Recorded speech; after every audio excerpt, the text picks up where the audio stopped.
Market-first politics has failed Australia. Market-first politics has harmed Australia for decades. Learn how a politics of care and dollar sovereignty can build a fairer future for all Australians. A personal view on 4 decades of decline. For more than 40 years, Australia has lived under what can best be described as market-first politics. I have watched this change unfold across my lifetime. In the years when public services were strong, governments invested in people, and community well-being was treated as a core responsibility. Over time, a new political mindset took hold.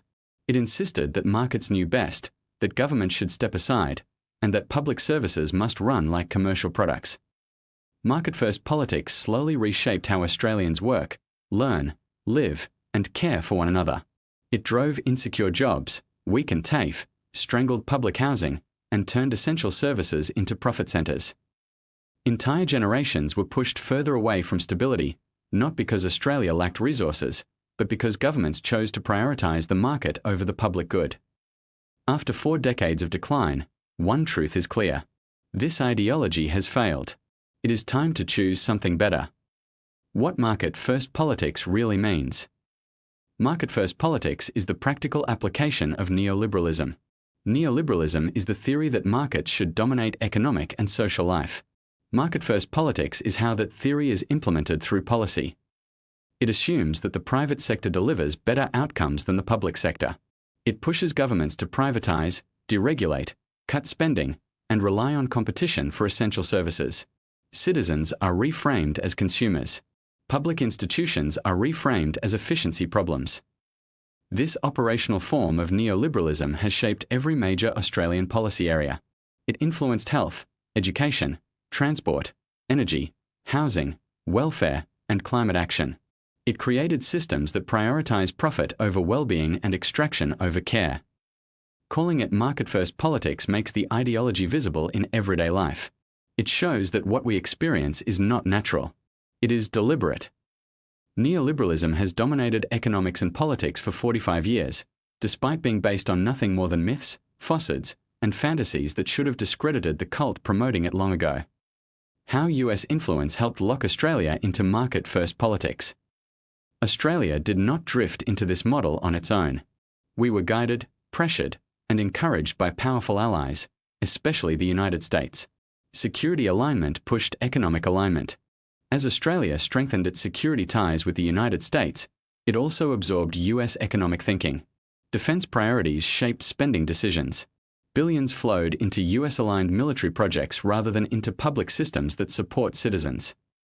US economic doctrines shaped Australian policy.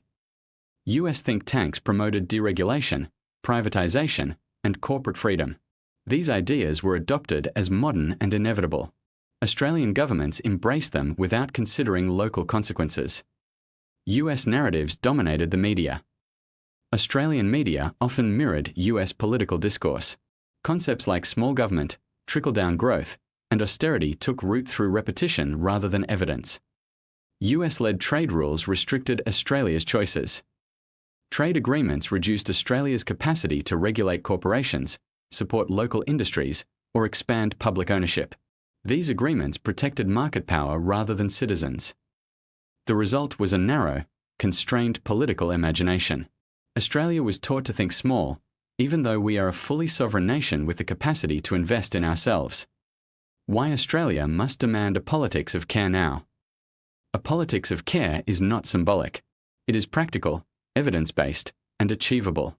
Care-centred policy places human well-being at the heart of national decision-making. Care-centred systems strengthen communities.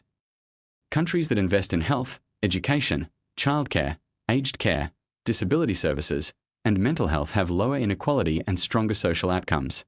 Care is infrastructure. It builds resilience and opportunity. Dollar sovereignty in Australia enables public investment. Australia issues its own currency and cannot run out of dollars. This gives us the ability to fund the services that allow people to thrive. Our real limits are labour, skills, materials, and ecological sustainability, not money. By understanding dollar sovereignty in Australia, it becomes clear that the idea we cannot afford strong public systems is simply untrue.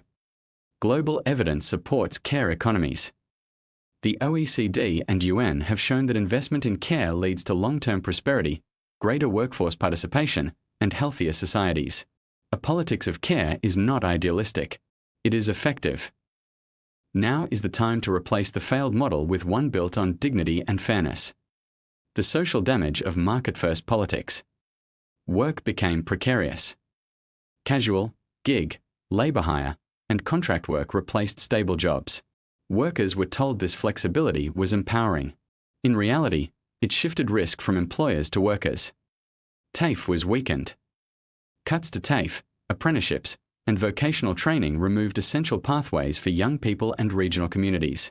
Education became a commodity instead of a public investment. Housing shifted from shelter to speculation. Public housing construction collapsed. Investors were rewarded. Rents soared. Young Australians were locked out. Homelessness rose, while governments insisted the market would fix itself. Generational unfairness intensified. Older Australians benefited from strong public systems and affordable homes. Younger generations faced debt, insecure work, and declining access to services. This is not fate. It is policy. The environmental toll of market-first politics. Weak regulation rewarded pollution. Corporations faced minimal oversight.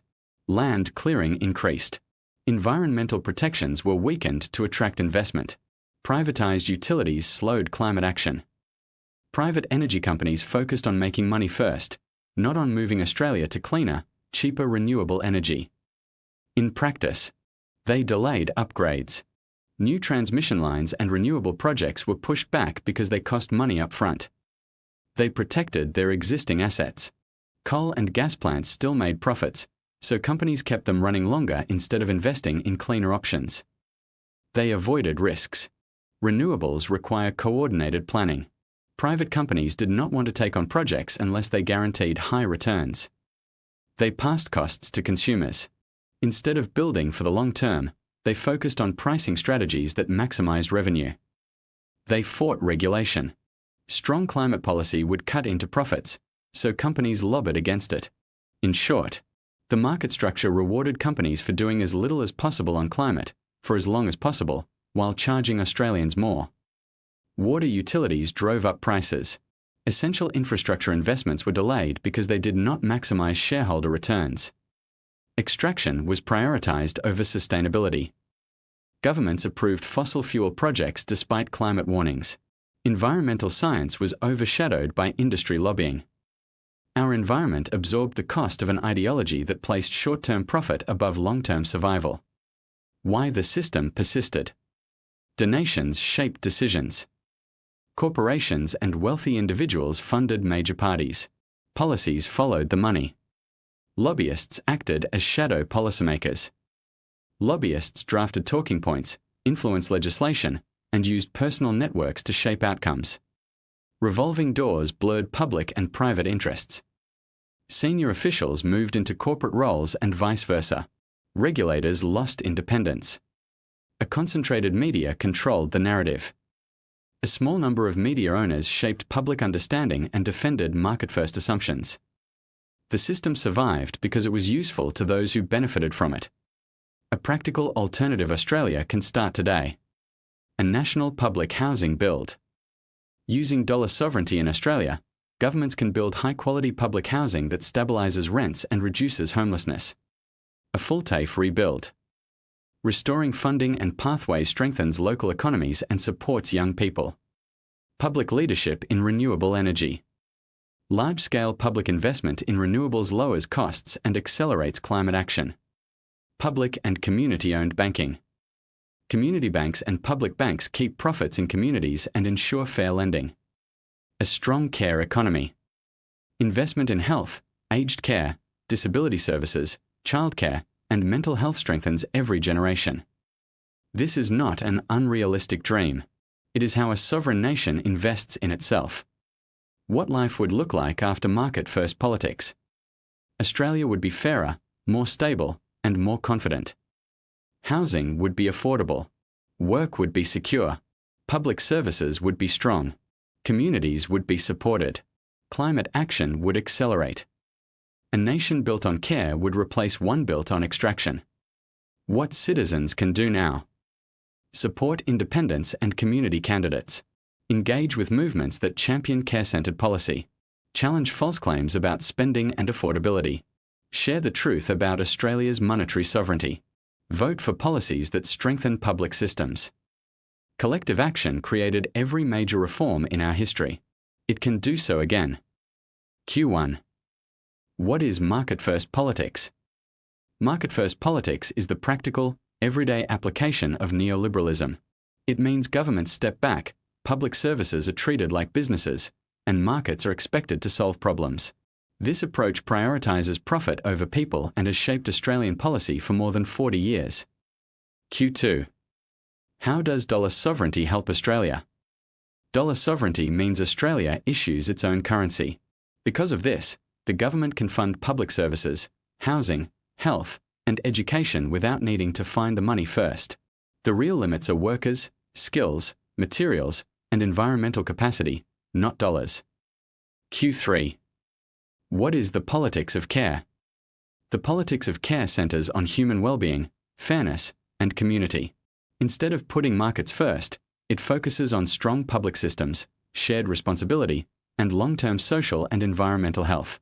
It is a practical and achievable alternative to market-first politics. Call to action. We'd love to hear from you. If you found this article insightful, explore more about political reform and Australia's monetary sovereignty on the Social Justice Australia website. Please share your thoughts through our reader feedback form, check out what others are saying on our testimonials page, or scroll down and leave a comment below. Your voice helps shape future content. Spread the word. Change starts with conversations. Share this article with friends, family, or your social networks so more Australians can see what's possible. Every share helps build momentum for a fairer society. Keep independent journalism alive. We are 100% reader-supported, no ads, no corporate strings, just honest, truth-driven journalism. If our work has informed or inspired you, we invite you to consider contributing. Even $5, or whatever you can spare, helps us keep publishing and reaching more Australians. Donate now, one time or monthly. Already donated? Share the love by leaving us a quick review on Google to help others find us. References: Bank of Japan, Monetary Policy Framework, CIPRI Military Expenditure Database, Military Expenditure Database, World Bank, China Development Overview.